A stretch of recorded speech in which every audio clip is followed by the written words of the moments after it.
আল্লাহ বলে একজন আছে, তিনি সব সব করতে পারেন, সকলের চোখ লুকাতে পারবেন, আল্লাহর কাছে লুকাতে পারবেন না। আর আপনার কিছু কর্ম, আপনি খারাপ কর্ম করে থাকেন, আল্লাহর কাছে লুকাতে পারবেন না।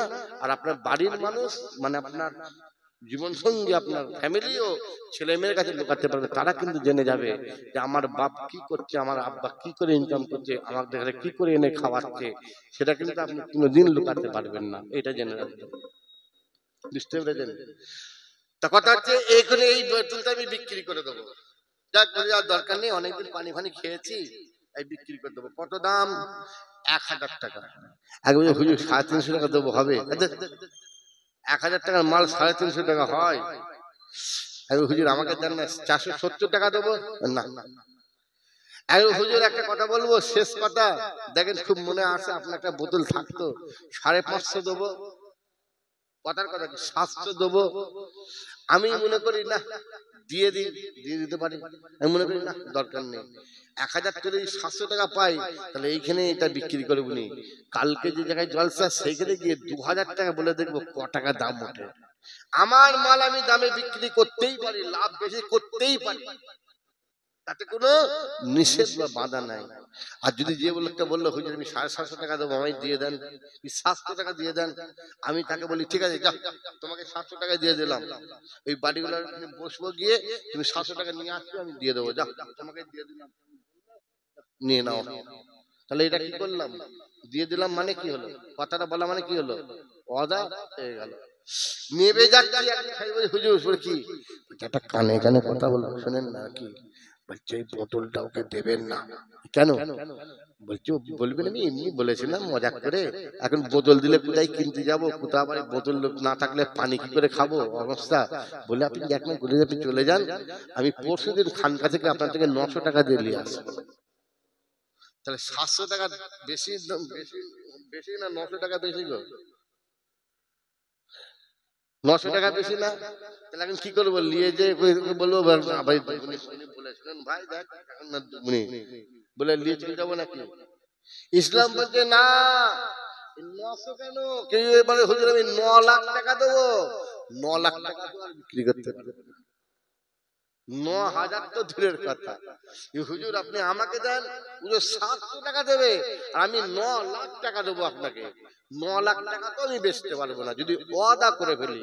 ওয়াদা না করে থাকি, তাহলে আমি আমার ইচ্ছা মতো আমার জিনিস লাভ অংশ বা আমার দাম বাড়িয়ে আমি বিক্রি করে আমি অধিক লাভ করতে পারবো, বুঝেছেন? খবরদার এদিকে খেয়াল করতে হবে। ও আমার মুসলমান ইমানদার ভাইরা, নেককার আল্লাহর ভাইরা, শুনে নবী আমার বলেছিলেন না সাহাবারা, এই পিরান করে কোথায় গেল বাবা, শুনো, এই পিরানের মুম্বাই করে আরাম করছিলাম, আমাদের যে ফেরেশতা এসে আমার কদমে চুমু খেলো, আমার ঘুম ভেঙে যায়, আমার দাঁড়িয়ে রয়েছে। আমি প্রশ্ন করলাম, ও জিবরাইল আপনি কি করলেন, কি করলেন? আপনি আমার কাছে শুরু খেলেন। নবী ফেরেশতা বলেছিলেন, ইয়া রাসূলুল্লাহ, হুজুর আপনার আল্লাহ যেভাবে ঘুম থেকে জাগানোর জন্য আমাকে হুকুম করেছেন, আমি জিবরাইল সেভাবে ঘুম থেকে জাগাচ্ছি। শুনো শুনো, তারপরে ফেরেশতা আমাকে জমজম কূপের কাছে নিয়ে গেল, জমজম কূপে উজু করালো, আমি জমজম কূপে উজু করলাম। তার মানে বুঝে গেল মানুষ ঘুমিয়ে পড়ে তার উজু থাকে না, ঘুমন্ত মানুষের উজু চলে যায়। আপনি মসজিদ জুম্মার দিন গেছেন নামাজ পড়ার জন্য, উজু করে মসজিদ প্রবেশ করেছেন, আপনি সুন্নত নামাজ পড়ে আপনি খুতবার অপেক্ষায় বসে রয়েছেন, বা খুতবা হচ্ছে, এমন সময় আপনার ঘুমের তন্ত্র এসেছে, আপনি তখন ঝুঁকছেন। মুসলমান এতে কোনো সমস্যা হবে না, উজু আপনার যাবে না। কিন্তু যদি কেউ ঘুম মসজিদ দিয়ালে মাথায় হেলান দিয়ে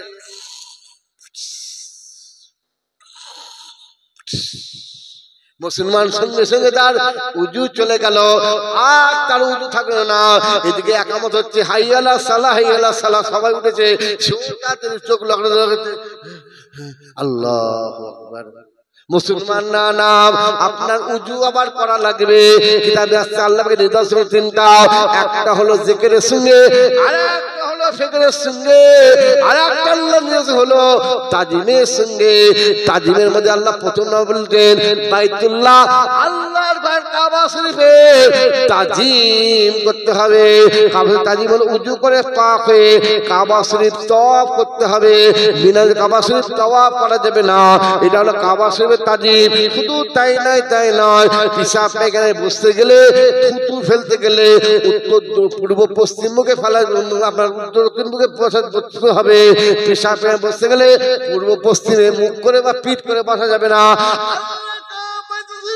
তাজিম করার জন্য, সম্মান করার জন্য পেশাব করে বসতে গেলে উত্তর পূর্ব কোন দিকে মুখ করে বসতে হবে, পিঠ করে বসতে হবে।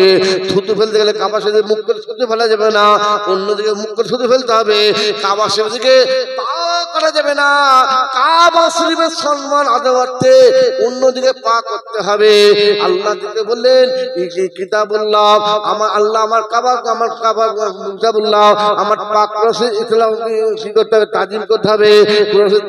তাজিম হলো উজু করে পাক হয়ে কোরআন শরীফ স্পর্শ করতে হবে। উজু করে পাক হয়ে তবে কোরআন শরীফ নিয়ে আপনি তেলাওয়াত করতে পারবেন। বিনা উজুতে কোরআন শরীফ নিয়ে তেলাওয়াত করতে পারবেন না, বিনা আপনি কোরআন স্পর্শ করতে পারবেন না। আর একটা ইবাদতুল্লাহ, আল্লাহর ইবাদত নামাজের তাজিম করতে হবে। উজু করে পাক হয়ে আপনাকে আল্লাহর নামাজ আদায় করতে হবে। বলুন সুবহানাল্লাহ।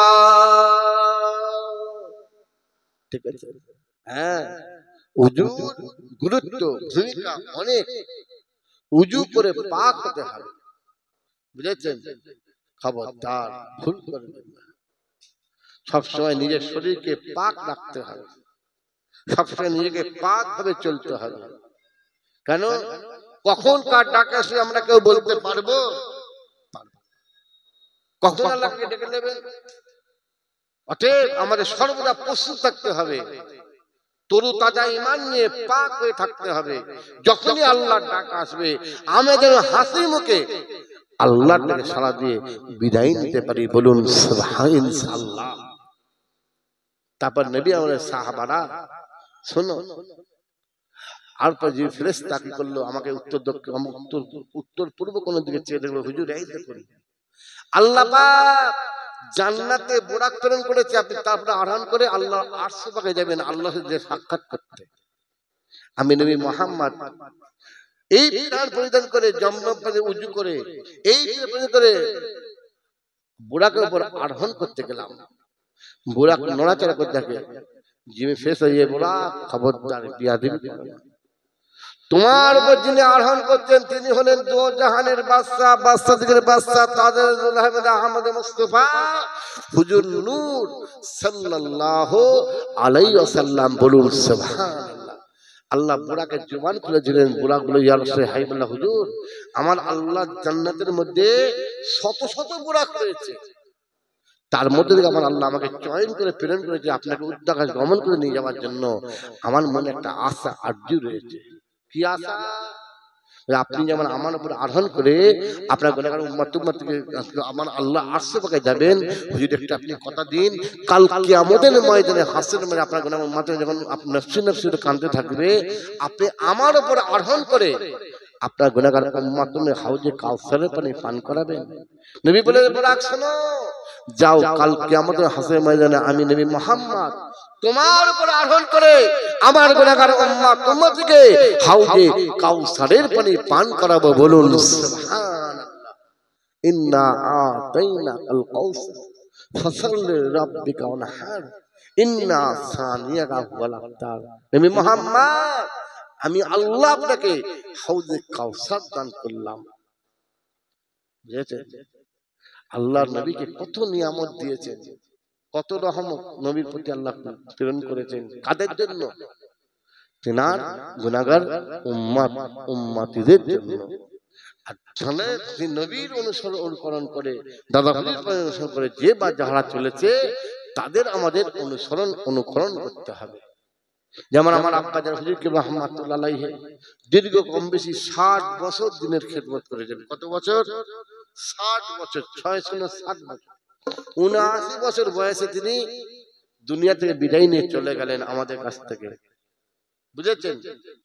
তা কথা হচ্ছে হুজুর দীর্ঘ বছর যে দিনের খেদমত করেছেন, আমরা যখনই হুজুরের প্রয়োজন মনে করেছি, যখনই হুজুরকে ডেকেছি, কি গ্রামের বাসির জলসা, কি রবিউল আউয়াল জলসা, কি মহানমের জলসা, কি জিকিরের মাহফিল, কি কলমাখানি, কি সর্বসানি, হ্যাঁ, কি জানাজার নামাজ বা অন্যান্য যখনই আমরা প্রয়োজন মনে করেছি, হুজুরকে ডাকলে হুজুর শুধু ছুটে ছুটে ছুটে এসে আমাদের কাছে এসেছিলেন বা এসেছেন।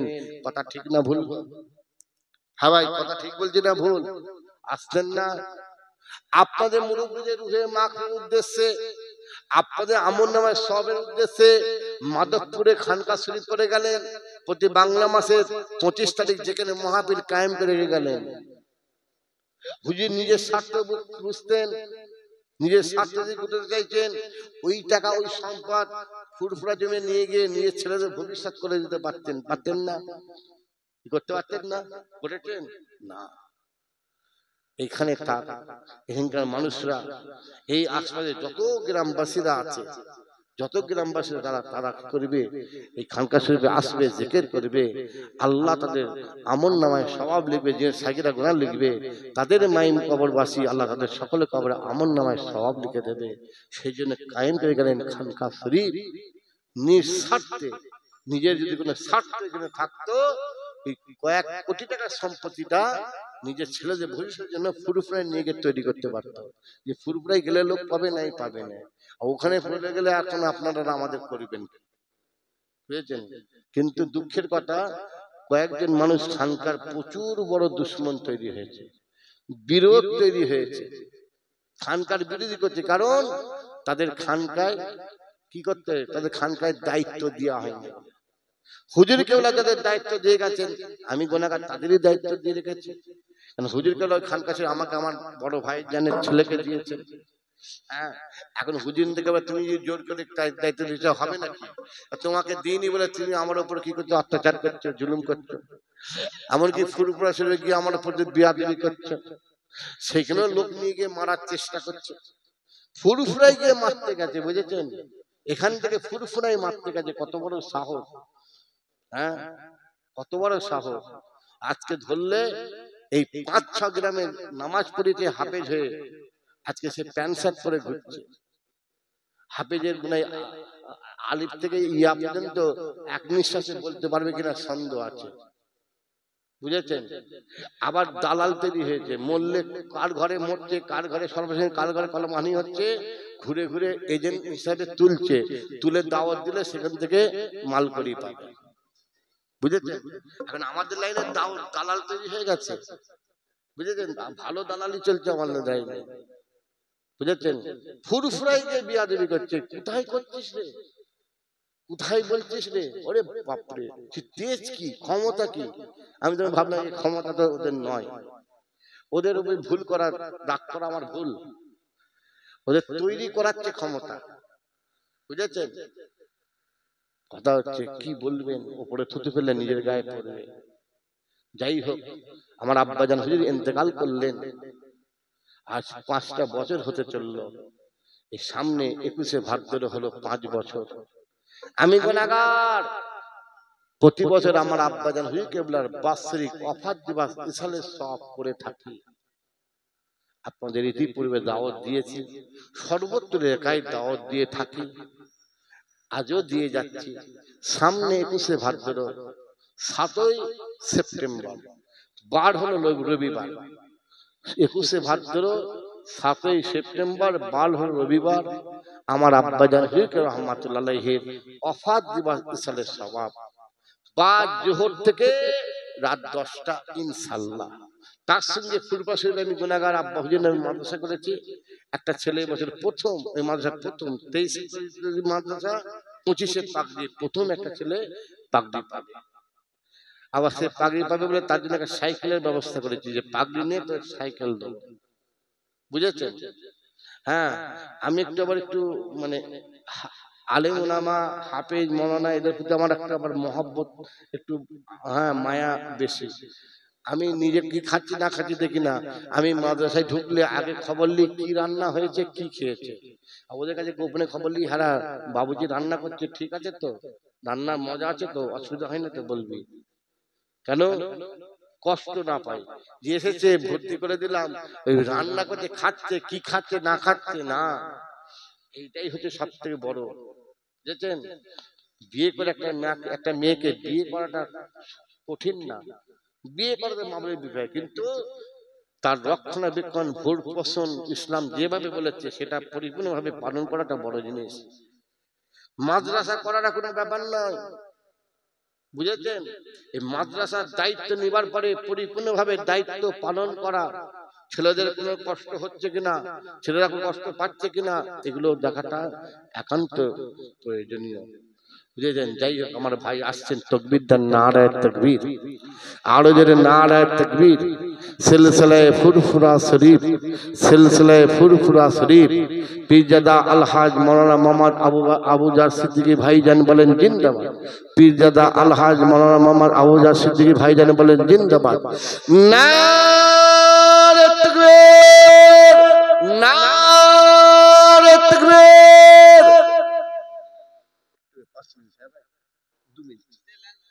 আচ্ছা, যাই হোক, যে কথা বলছিলাম শেষ করে দিই। তারপরে নবী বললেন, আমি বুরাকে আরোহণ করলাম, গিয়ে বাইতুল আকসা মসজিদে মুকাদ্দাসের মধ্যে দুই রাকাত নামাজ আমি আদায় করলাম।